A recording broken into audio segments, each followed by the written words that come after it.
If you want one relationship skill that can save you years, it is this. Stop reading hope as proof. That sounds simple until you are emotionally inside something that keeps almost becoming real. Then it becomes one of the hardest things in the world.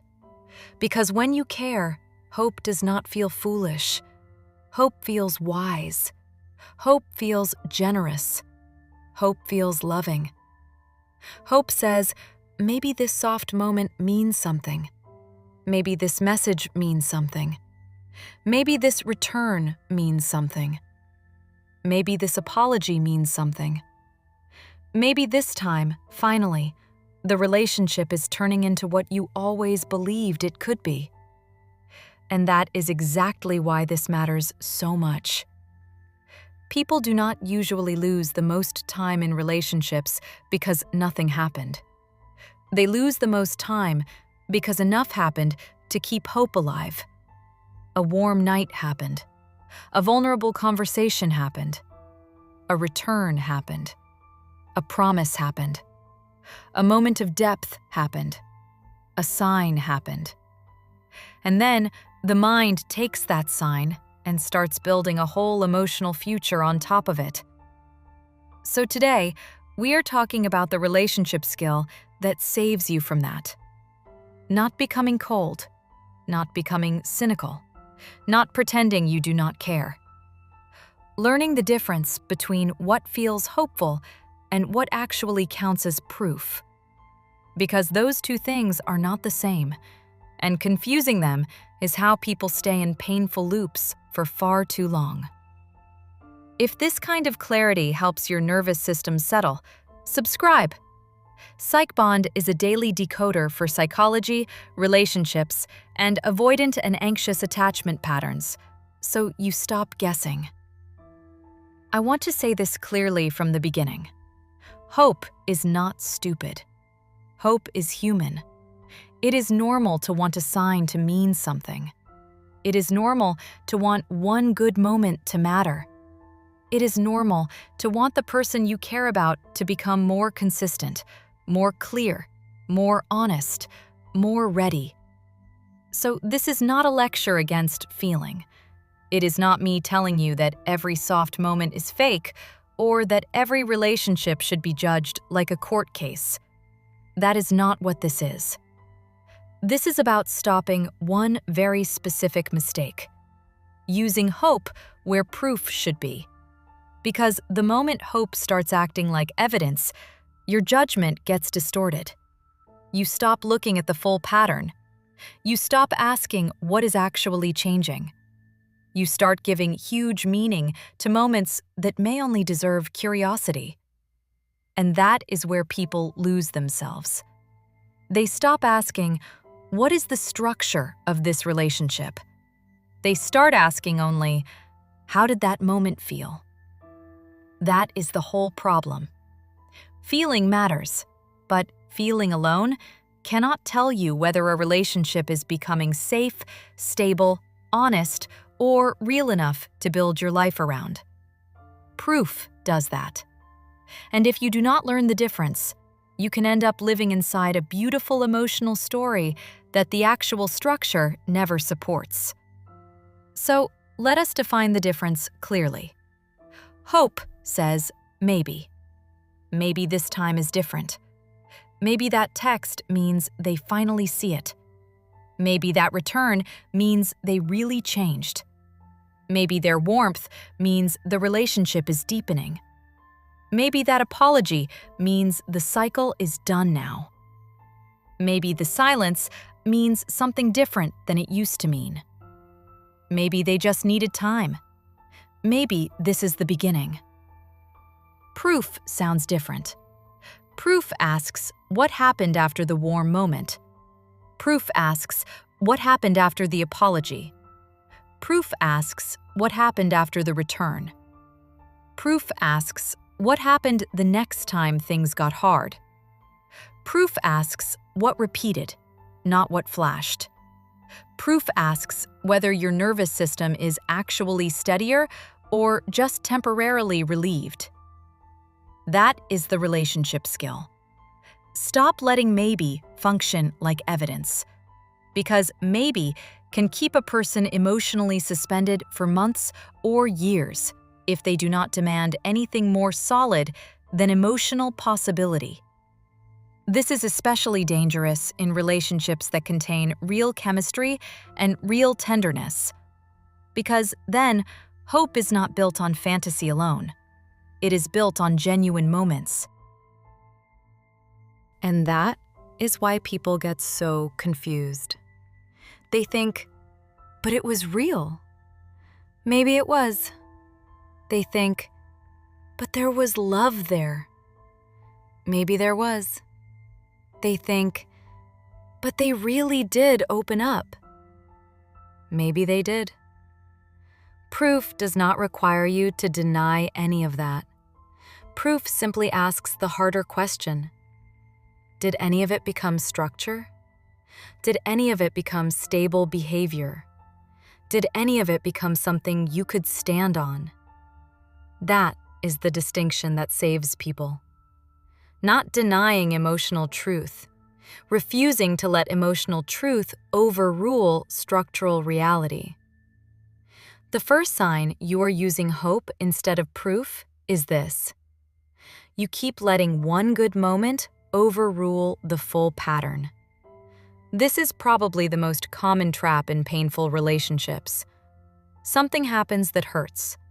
There is silence, distance, confusion, inconsistency, emotional fog, a broken promise, mixed signals, a retreat after closeness, some form of collapse after something meaningful happened.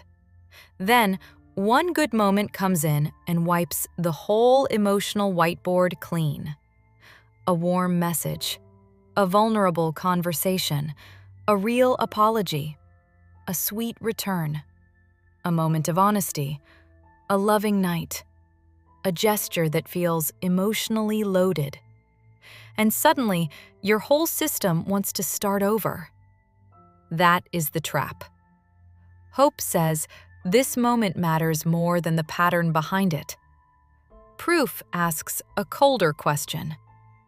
Did this moment interrupt the pattern, or did it just interrupt your pain? That is one of the most important relationship questions you can ever learn to ask. Because a lot of things interrupt pain without changing the relationship. Relief is not proof. Missing you is not proof. Crying is not proof. Returning is not proof. Saying they love you is not proof. A deep conversation is not proof. Those things can all be meaningful, but meaningful is not the same as trustworthy. Real is not the same as stable. Sincere is not the same as ready. And this is where people lose so much time. They think because the moment was emotionally honest, it must also be relationally solid. But those are two different things. Someone can be deeply sincere in a moment and still not be able to carry that sincerity into the next hard week. Someone can mean every word they say at midnight and still not behave in a way you can build your life around by Tuesday.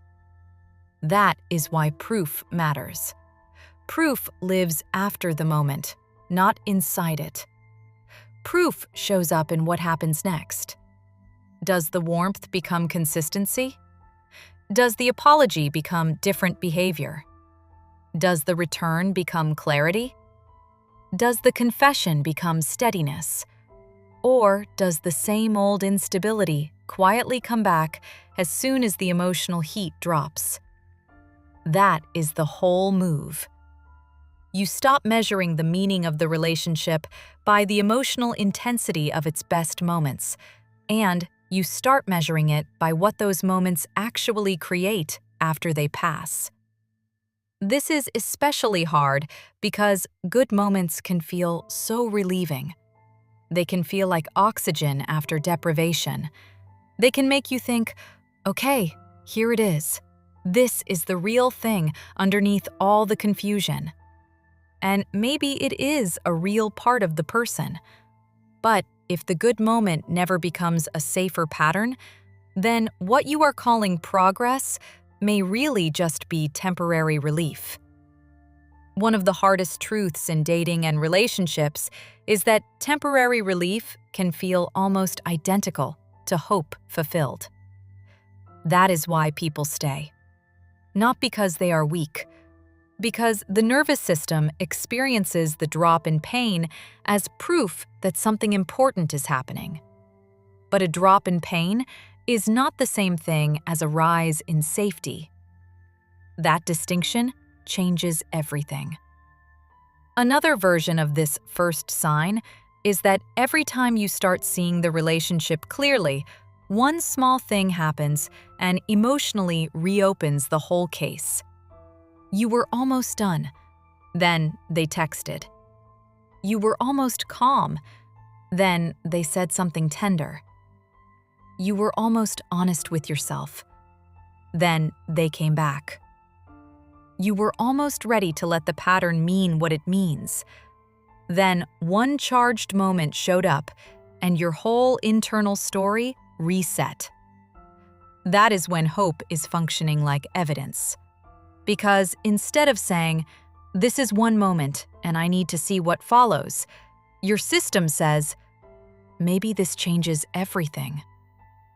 If that keeps happening, you are probably not relating to proof. You are relating to the emotional power of interruption. And interruption is not the same thing as change. A good relationship can survive being observed. A bad pattern usually survives by staying dramatic enough that you never fully step back and observe it.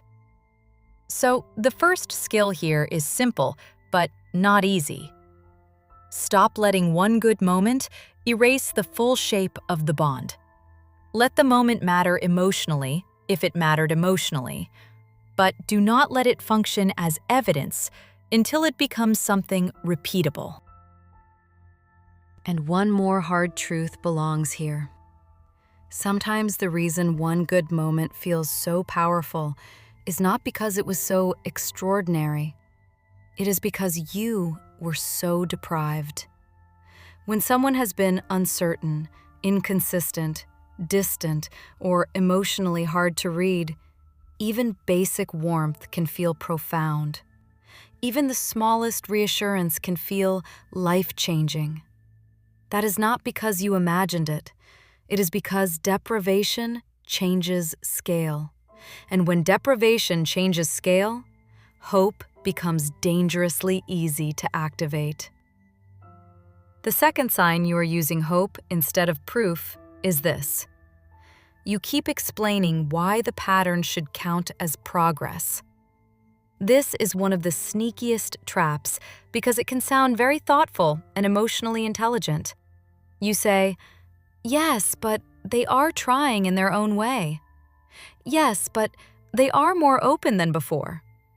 Yes, but they admitted more this time. Yes, but they seem more self-aware. Yes, but they did come back. Yes, but the conversation felt deeper. Yes, but they are under pressure. Yes, but I can see their fear." Listen carefully. Some of that may be true. But hope often uses explanation to protect attachment. It turns into a very convincing narrator. It starts translating weak structure into a story that sounds nuanced enough to justify staying. This is where people lose years. Not because they do not notice the problems, because they get so good at explaining the problems that they stop evaluating the pattern honestly. They start calling explanation growth. They start calling nuance movement. They start calling partial insight evidence of change. But explanation is not proof. Nuance is not proof. Insight is not proof. Better language is not proof. Proof is what the relationship looks like after the conversation is over. Proof is what the pattern does the next time something vulnerable happens. Proof is whether the same trigger still leads to the same instability. That is what matters. If someone says, "I know I shut down when I feel too much," that can be real. But the proof is what happens the next time they feel too much. If someone says, "I do not want to lose you," that can be real. But the proof is what they do after that. If someone says, "I have never felt this way before," that can be real. But the proof is not in the feeling. The proof is in the behavior that follows it. This is why one of the most useful questions you can ask yourself is not, "What did they mean?" It is, "What did it become?" Did the insight become a different outcome? Did the honesty become a clearer structure? Did the softness become consistency? Did the return become steadiness? If the answer is no, then what got better may have been the story, not the relationship. And this is the part that hurts, because sometimes the story really does get better. The person becomes more emotionally literate, more self-aware, more articulate, more apologetic, more tender, more emotionally expressive. And that makes it even harder to face the truth if the relationship still leaves you in the same nervous system state, still unsure, still waiting, still overthinking, still carrying the weight, still hoping the next shift will finally turn into something solid. That is not nothing. It tells you something important. The story got better. The structure did not. This is what I mean when I say explanation can become a form of self-abandonment. Because the more beautifully you explain why the relationship is still unstable, the easier it becomes to stay emotionally loyal to a pattern that keeps hurting you. The point is not to stop being compassionate. The point is to stop letting compassion replace evidence. You can understand someone deeply and still tell the truth that the relationship is not changing enough. Both can be true. This is a massive relationship skill because it stops you from being seduced by self-awareness alone. Self-awareness is lovely. It is not enough. Sincerity is beautiful. It is not enough. Good intentions are meaningful. They are not enough. Proof asks, what happens under pressure? Proof asks, what happens after closeness? Proof asks, what happens repeatedly? That is why proof is so much less glamorous than hope, but so much safer. Another way this shows up is when you realize you have become the translator of the whole relationship. You explain the delay. You explain the distance. You explain the inconsistency. You explain why the same disappointment should not count as disappointment this time. That is a sign too. Not because understanding people is bad, but because if your understanding keeps outrunning the evidence, you end up protecting the relationship from reality, instead of letting reality tell you what the relationship is. And the longer that goes on, the more your intelligence starts getting used against your own clarity. You do not get freer by understanding more. You get more entangled. The third sign you are using hope instead of proof is this.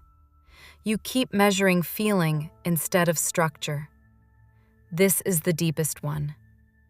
In painful relationships, people often ask the wrong question over and over. They ask, do they feel it? Do they care? Do they miss me? Do they love me in their own way? Do they think about me? Do they get pulled back? Those questions matter emotionally, but they are not the questions that protect you.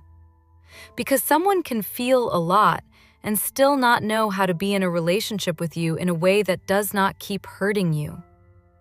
That is one of the saddest truths in love. Feeling is not the same as structure. Feeling is not the same as follow-through.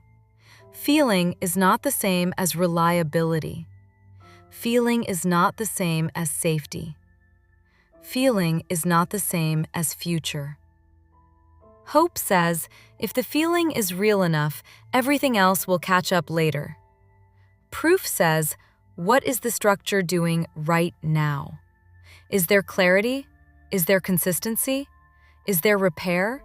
Is there directness? Is there changed behavior? Is there a different pattern after rupture? Is your body less trapped in confusion? Is the relationship less dependent on you interpreting everything? That is structure. And if structure is still weak, then strong feeling does not protect you from repetition. It only makes repetition more painful. This is why these relationships can feel so hard to leave, because the feeling often is real. The chemistry is real. The tenderness in certain moments is real. The recognition is real. The pull is real. But structure keeps failing. So the heart says, but this matters. And proof says, yes, and it is still not working well enough. Both can be true. That is why this skill saves you. It lets you hold emotional truth without letting emotional truth overrule structural reality. You do not have to deny that it mattered in order to tell the truth that it is not becoming safe. You do not have to pretend the connection was fake in order to admit the pattern is still real. Hope makes people think those are the only two choices. Either believe in the bond or declare it meaningless. Proof gives you a third option. It mattered, and it is still repeating. It was real, and it is still not enough. I felt it deeply, and the structure is still not changing. That is mature clarity. That is how you stop being ruled by either fantasy or denial. Let us zoom out and talk about what this skill actually does for you. When you stop using hope where proof should be, you stop giving every return the power of a miracle. You stop treating every soft moment like a new beginning. You stop turning one vulnerable confession into a verdict about the whole relationship. You stop overvaluing signs and undervaluing pattern. You stop letting your nervous system get led around by spikes. Instead, you watch. You let time speak. You let repeated behavior speak. You let the full shape of the relationship reveal itself. That is what people mean when they say, watch what they do, not what they say. But I want to make it even sharper. It is not just watch what they do once. Watch what the relationship does repeatedly. Watch what happens after closeness. Watch what happens after conflict. Watch what happens after reassurance. Watch what happens after you stop chasing. Watch what happens after they come back. Because people can do one beautiful thing and still stay inside the same underlying pattern.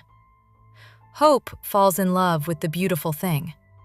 Proof studies what comes after it. Another piece of this is that proof is often quieter than hope. Hope is loud. Hope rushes in. Hope glows. Hope floods the system. Proof is slower. Proof often feels less romantic. Proof can feel almost disappointing because it refuses to let you build an entire future from one moment. But proof is what gives you your life back. Hope says, stay open because maybe. Proof says, stay honest because what is actually here. Hope says, do not ruin it. Proof says, do not distort it. Hope says, maybe this time. Proof says, then let this time show itself in behavior. That is the skill. Not killing hope in a bitter way. Putting hope back in its proper place. Hope can motivate you to stay open, Fine. But hope should never be allowed to act as evidence. The minute hope starts functioning like evidence, your nervous system becomes vulnerable to every repeating loop that knows how to offer just enough relief to stay alive. I also think this skill matters because it changes what you reward. When you live by hope, you reward emotional spikes. You reward missing you. You reward returns. You reward softness. You reward chemistry. You reward insight. When you live by proof, you reward consistency. You reward repair. You reward clarity. You reward stable effort. You reward changed behavior. That shift changes everything. It changes what impresses you. It changes what you count as movement. It changes how quickly you let yourself reattach after pain. And it changes how much time you lose to people who can make you feel, but still cannot show up differently. There is another hard truth in this. Sometimes hope sounds wiser because proof threatens the story you have been using to survive. If proof says nothing substantial changed, then you have to face what that means. You have to face grief. You have to face disappointment. You have to face the possibility that the relationship was not becoming what you thought it was becoming. Hope protects you from that collapse for a while. It says, not yet, not yet. Do not close the door yet. Give it one more chance. Wait for one more sign. That is why hope can be addictive. It delays grief. It delays clarity. It delays the moment when you have to reorganize your heart around reality. But delayed grief is expensive. It often gets paid for with time, nervous system damage, self-abandonment, and chronic uncertainty. Proof can hurt faster, but it heals cleaner. Hope can soothe longer, but it often does it by feeding the loop. And if you have ever been in one of those relationships where every little sign pulled you right back in, you know exactly what I mean. A soft message, and your whole body opens. A warm conversation, and suddenly you feel ridiculous for ever thinking it was over. A vulnerable confession, and you rewrite the last 6 months in real time. That is not because you are weak. It is because hope is powerful when it lands on deprivation. The more emotionally hungry you are, the more convincing a small sign becomes. That is why this skill matters most exactly when you are activated. Because that is when hope tries hardest to impersonate proof. So what does it look like to practice this skill in real time? It looks like saying yes, that moment mattered to me, and I am still going to wait for evidence. It looks like saying yes, I feel relief, and relief is not the same as change. It looks like saying yes, they came back, and I am still watching what happens next. It looks like saying yes, they seem sincere, and sincerity does not automatically create structure. It looks like slowing the whole thing down, not because you do not care, but because you care enough not to lie to yourself. It looks like refusing to let one good day erase an old pattern before the pattern has actually changed. And maybe the deepest part of this is learning that proof protects love from fantasy. It does not destroy love. It protects it. Because when you stop using hope as evidence, you give real change a chance to reveal itself honestly. If the relationship really is changing, proof will show you. You will not need to force it. You will not need to narrate it into existence. You will not need to argue for it emotionally. You will see it in behavior. You will see it in steadiness. You will see it in repair. You will see it in the way the next trigger lands differently. That is what saves you. Not cynical detachment, honest pattern reading. And one final thing. This skill does not just protect you from the wrong relationships. It protects your ability to recognize the right ones. Because when you stop rewarding signs more than structure, you become much less hypnotized by inconsistency. You stop calling uncertainty chemistry. You stop calling relief love.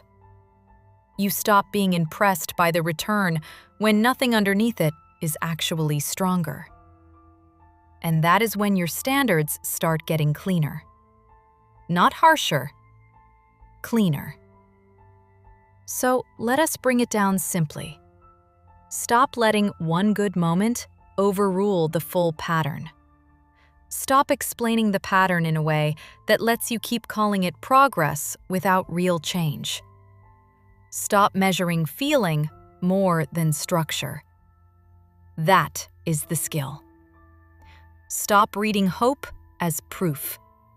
Because hope can be beautiful, but proof is what protects your life. Hope can keep you emotionally open, but proof tells you whether what you are open to is actually becoming safer. If you learn this skill, you stop losing years to beautiful maybes. You stop mistaking relief for repair. You stop letting the story charm you out of what the structure is still doing. And that is when your nervous system starts getting its dignity back. Not because you stop feeling, because you finally stop calling hope evidence when proof has been trying to tell you the truth all along. Welcome to PsychBond. You're safe here.